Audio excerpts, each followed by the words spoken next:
Friends, मैं Ranjit GS आज तक में आपका स्वागत करता हूं। दोस्तों, बिहार दरोगा का बम्पर वैकेंसी आ गया है। बिहार दरोगा का जैसा कि मैंने पहले भी बताया था कि 1275 पदों के लिए नोटिफिकेशन जारी कर दिया गया है और ये नोटिफिकेशन आपको आज ही जारी किया गया है। और इसमें हम लोग पूरे विस्तार से जानने वाले हैं कि योग्यता क्या है, उम्र सीमा कितनी है, नियुक्ति की प्रक्रियाएं क्या है, सिलेबस क्या है, ऑनलाइन आवेदन कब से शुरू हो रहा है। तो इन सभी के बारे में हम लोग पूरे विस्तार से जानेंगे। काफ़ी महत्वपूर्ण वीडियो होने वाला है। वीडियो को अंत तक देखिए। अगर हमारे चैनल पर नए हैं तो इसे सब्सक्राइब कर ले और बेल आइकन का बटन जरूर दबाएं ताकि आने वाले वीडियो का नोटिफिकेशन आपको सबसे पहले मिल सके। दोस्तों, आज ही बीपीएसएससी ने नोटिफिकेशन जारी किया गया है जिसमें स्पष्ट रूप से कहा गया है कि बिहार पुलिस अवर निरीक्षक के रिक्त पदों पर प्रतियोगिता परीक्षा का सीधी नियुक्ति हेतु विज्ञापन जारी किया गया है और ऑनलाइन आवेदन करने की अंतिम तारीख जो है वो 15/11 तक है। 15/11 तक आप ऑनलाइन कर सकते हैं, ठीक है। और इसमें स्पष्ट रूप से वर्णन है कि ये लेवल 6 का पोस्ट है और इसमें 1275 पद के लिए नोटिफिकेशन जारी किया गया है, ठीक है। और ऑनलाइन आवेदन भरने की प्रक्रिया जो है वो 5/10 से शुरू होने वाला है, ठीक है। 5/10 से ऑनलाइन आवेदन भरने की प्रक्रिया शुरू हो जाएगी, ठीक है, 5 अक्टूबर से। और ये 5 नवंबर तक अंतिम तिथि है आपका फॉर्म भरने का, ऑनलाइन आवेदन भरने का, ठीक है। तो सबसे पहले हम लोग जान लेते हैं कि आपका योग्यता क्या होने वाला है, ठीक है, पात्रता क्या होने वाला है। तो डेफिनेट रूप से ये योग्यता जो है वो काफ़ी महत्वपूर्ण और मायने रखता है। तो सबसे पहले मैं बता दूं आपको कि दिनांक 1/8/2023 तक किसी भी मान्यता प्राप्त विश्वविद्यालय से आपको स्नातक की डिग्री होना चाहिए। मतलब आप ग्रेजुएट हैं, ठीक है, ग्रेजुएट हैं तभी इस फॉर्म को आप अप्लाई कर सकते हैं, ठीक है।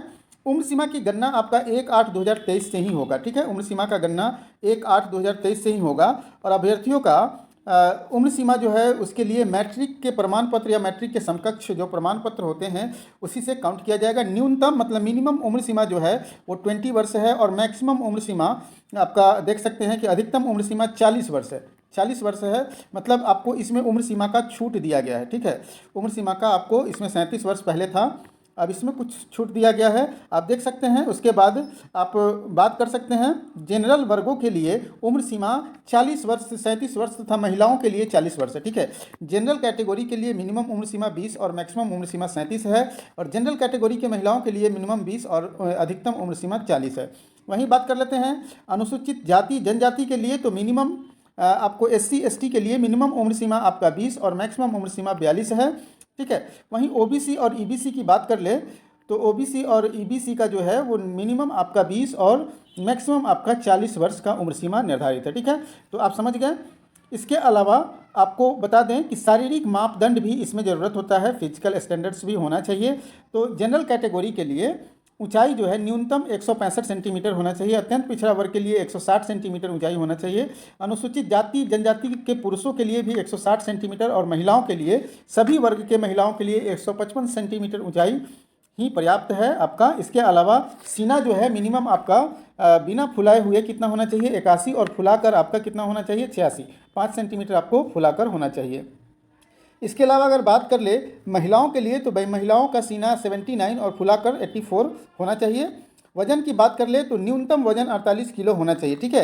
48 किलो वजन होगा न्यूनतम, तभी आप भर सकते हैं। नियुक्ति की प्रक्रिया है, आपने अपना एलिजिबिलिटी जान लिया कि क्या है एलिजिबिलिटी। अब एलिजिबिलिटी के बाद हम लोग जानते हैं कि सिलेक्शन का प्रोसेस क्या है। तो सिलेक्शन इसका PT एग्ज़ाम होता है, मेंस एग्ज़ाम होता है, उसके बाद फिजिकल टेस्ट होता है, ठीक है। 3 चरण में आपका कंप्लीट रूप से एग्जाम होता है। PT पास कीजिएगा तभी आप मेंस में जाइएगा और मेंस और फिजिकल स्टैंडर्ड में जो आपके मार्क्स आएंगे उसी के आधार पर आपका अंतिम रूप से चयन होगा, ठीक है।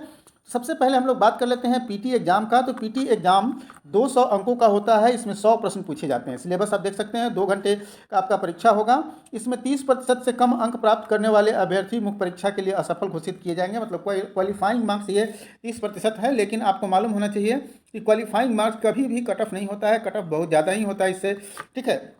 अब बात कर लेते हैं प्रारंभिक परीक्षा में अंकों के आधार पर रिक्तियों का 20 गुना सफल अभ्यर्थियों को बुलाया जाएगा मेंस के लिए।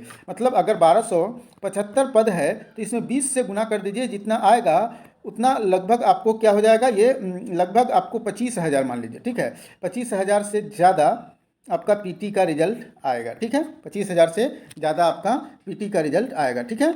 वहीं बात कर लेते हैं दूसरे चरण का। तो दूसरा चरण मुख्य परीक्षा का होता है, ठीक है। मुख्य परीक्षा का होता है, जो मुख्य परीक्षा और PT परीक्षा दोनों ऑब्जेक्टिव होते हैं, याद रखेंगे, दोनों ऑब्जेक्टिव होते हैं। और मुख्य परीक्षा में भी आपको 200 अंक का सामान्य हिंदी रहेगा, ठीक है, जो सिर्फ क्वालिफाइंग नेचर का होता है। आपको इसमें 30% मिनिमम मार्क्स लाना होगा। दूसरा आपका सामान्य अध्ययन होगा, ठीक है। सामान्य अध्ययन में पीटी का जो सिलेबस होता है वही सिलेबस मेंस का भी होता है। तो पीटी का सिलेबस और मेंस का सिलेबस आप देख सकते हैं कि द्वितीय जो पत्र होंगे आपका सामान्य अध्ययन का, उसमें सामान्य विज्ञान, नागरिक शास्त्र, भारतीय इतिहास, भारतीय भूगोल, गणित, मानसिक योग्यता जांच संबंधी प्रश्न पूछे जाएंगे। द्वितीय पत्र भी 200 अंक का होगा, इसमें 200 अंक का होगा, इसमें कुल 100 प्रश्न पूछे जाएंगे और परीक्षा 2 घंटे की होगी। आपको मालूम होना चाहिए कि दोनों चरण के लिए निगेटिव मार्किंग है। एक गलत उत्तर के लिए 0.2 अंक काट लिए जाएंगे, निगेटिव है दोनों चरण के लिए, ठीक है। और आपका मेंस का जो रिजल्ट आएगा वो रिक्ति का 6 गुना, ठीक है। मेंस का रिजल्ट क्या आएगा, जितना रिक्ति है उसका 6 गुना रिजल्ट मेंस का आएगा। तीसरा चरण जो है, जैसा कि मैंने आपको पहले भी बताया कि तीसरा चरण फिजिकल जांच का होता है। तो तीसरे चरण में फिजिकल जांच होगा जिसमें दौड़ होगा। दौड़ आपको 1.6 किलोमीटर की दौड़ जो है 6 मिनट 30 सेकेंड में आपको कंप्लीट करना होगा। अगर आप नहीं कंप्लीट करेंगे तो असफल घोषित कर दिए जाएंगे, ठीक है। वहीं सभी कोटि के महिलाओं के लिए आपको 1 किलोमीटर का दौड़ 6 मिनट में कंप्लीट करना होता है। इसके अतिरिक्त ऊंची कूद होता है, ठीक है। ऊंची कूद होता है 4 फीट आपको से कम अगर आप कूदेंगे तो डेफिनेट रूप से असफल घोषित हो जाएंगे, और महिलाओं को 3 फीट कूदना है। लंबी कूद भी होता है जिसमें 12 फीट कूदना होता है पुरुषों को, और महिलाओं को 9 फीट कूदना होता है, ठीक है। इसके अलावा गोला फेंक भी होता है, 6 पाउंड का गोला फेंकना होता है, महिलाओं को 12 पाउंड का गोला फेंकना होता है, ठीक है। और 16 फीट तक पुरुषों को फेंकना होता है, 16 पाउंड का गोला। अगर उससे कम फेंकेंगे तो असफल घोषित हो जाएंगे। महिलाओं को 10 फीट तक फेंकना होता है, 12 पाउंड का गोला, ठीक है। तो ये सभी चीज़ें आप लोग को ध्यान में रखना है। ट्रांसजेंडर के लिए भी इस बार सुविधा दिया गया है। और मेधा सूची आपका जो होगा वो अंतिम रूप से सफल अभ्यर्थियों की मेधा सूची मुख्य परीक्षा में जो अंक आएंगे उसके आधार पर आपका निर्धारित किया जाएगा, ठीक है। जो मेंस एग्जाम होंगे, मेंस एग्जाम में जो आपके मार्क्स आएंगे वही मार्क्स आपके क्या होंगे, मेधा सूची मतलब आपके रैंकिंग का आधार बनेगा, आपका सिलेक्शन का आधार बनेगा, ठीक है। तो ये सभी चीज़ें ध्यान रखना है। अब हम लोग बात कर लेते हैं रिक्तियाँ, कोटिवार रिक्तियाँ। तो कोटिवार रिक्तियाँ की बात कर लेंगे तो सबसे पहले हम लोग देखते हैं कि अनुसूचित जाति का 375 पद है जिसमें महिलाओं का पद 66 है, ठीक है। अनुसूचित जनजाति का 16 पद है जिसमें 4 पद महिलाओं के लिए। अत्यंत पिछड़ा वर्ग के लिए 238 पद है जिसमें 75 महिलाओं के लिए। आप लोग को मालूम है कि बिहार के प्रत्येक जॉब में 35% महिलाओं को आरक्षण दिया जाता है, क्षैतिज आरक्षण है, ठीक है। वहीं पिछड़े वर्ग के लिए 107 है जिसमें 36 महिलाओं का है। पिछड़े वर्ग के महिला के लिए 82 पद है। अनारक्षित में 441 पद है जिसमें 153 महिलाओं के लिए है। ईडब्ल्यूएस में 111 पोस्ट होंगे जिसमें 34 महिलाओं के लिए होंगे। ट्रांसजेंडर में 5 पद होंगे। कुल आपको 1275 पद है जिसमें से 368 पद महिलाओं के लिए आरक्षित है, ठीक है। अब आगे बढ़ते हैं। आगे है आरक्षण का प्रोसेस। जो बिहार सरकार के नियमानुसार आरक्षण मिलता है वो नियमानुसार आपको आरक्षण मिलेगा सभी कैटेगरी को, ठीक है। अगर आप लोग को बात कर ले कट ऑफ की तिथि अगर बात कर ले तो सभी अभ्यर्थियों के लिए आयु सीमा का जो कट ऑफ का तिथि है वो 1 अगस्त निर्धारित किया गया है। 1 अगस्त 2023 को आपका मिनिमम उम्र सीमा 20 वर्ष और जनरल वर्ग के लिए मैक्सिमम उम्र सीमा 37 वर्ष होना चाहिए। उसी तरह से कट ऑफ आपका निर्धारित होगा, ठीक है। इसके बाद जब आप फिजिकल भी कर लेंगे अब तब आपका मेडिकल जाँच होगा। मेडिकल जाँच का भी आपको मेडिकल जांच होगा। इसके बाद आपके चरित्र सर्टिफिकेट वगैरह भी लगेंगे। अब ऑनलाइन आवेदन की बात कर लेते हैं। तो ऑनलाइन आवेदन की प्रक्रिया जो है वो 5 सितंबर से शुरू हो रहा है, ठीक है। आपके वेबसाइट पर देख सकते हैं, बीपीएसएससी के वेबसाइट पर जाकर देख सकते हैं। ये 5 सितंबर से ऑनलाइन आवेदन की प्रक्रियाएँ शुरू हो रहा है और ये 5 नवंबर तक चलेगा, ठीक है। आपका जो पैसे जो अमाउंट कटने वाला है वो जनरल, ठीक है, जनरल वर्ग के लिए, साथ साथ ईबीसी और ओबीसी वर्ग के लिए 700 रुपये है, ठीक है, 700 रुपये है। वहीं एससी एसटी और महिला वर्ग के लिए, एससी एसटी और फीमेल वर्ग के लिए ये 400 रुपये है। तो याद रखेंगे ये नेट बैंकिंग या यूपीआई या क्रेडिट कार्ड के माध्यम से आपको देना पड़ेगा, ठीक है।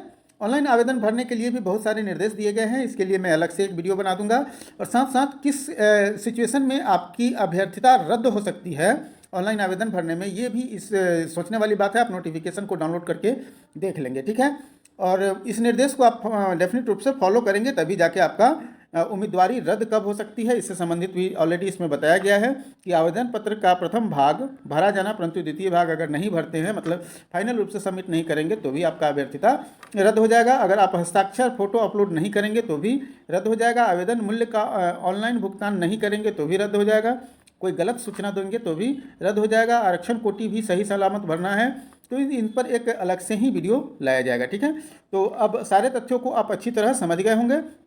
फिर भी कोई डाउट है तो डेफिनेट रूप से आप हमें कमेंट करके पूछ सकते हैं। और इसकी तैयारी के लिए बहुत जल्द मेरे चैनल पर जीके जीएस का तैयारी के लिए आपका प्रैक्टिस सेट वगैरह बहुत जल्द आने वाला है, जो कम्प्लीटली फ्री ऑफ कॉस्ट होगा। ठीक है, तो दोस्तों हमें पूरी उम्मीद है कि ये वीडियो आपको पसंद आया होगा। वीडियो पसंद आया तो लाइक कीजिए और दोस्तों के साथ भी शेयर कीजिए, ताकि उन्हें भी इस वैकेंसी के बारे में पता चल सके। हम लोग फिर मिलते हैं अगले वीडियो में एक नए टॉपिक के साथ।